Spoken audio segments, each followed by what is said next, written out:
This past Saturday, WMNF hosted its third annual Bridging the Gap series.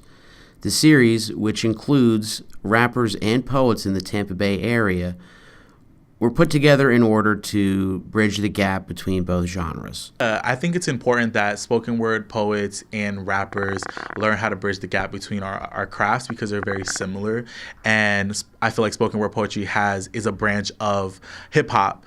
So I think it's something that's necessary, especially with the creative minds of hip hop artists and poets. I think we're creative in two different outlets, but I think we should be able to come together and share the same stage. I think that rappers have a better idea of how to coordinate an event and keep it going as far as from a consumer perspective.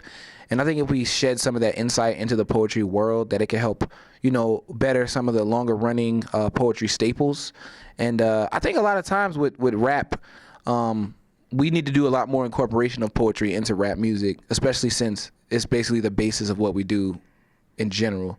So I think that bridging the gap between rap and poetry starts with having poets featured in the same places that rappers are featured on stage, because there's a shared interest between those two crowds and the consumers of those two crowds. WMNF's third annual Bridging the Gap is a night of both hip-hop and poetry, as artists from both genres celebrate the art and hope, ideally, to bridge the gap between the two art forms. For Digital Bullpen, this is Dan O'Shea.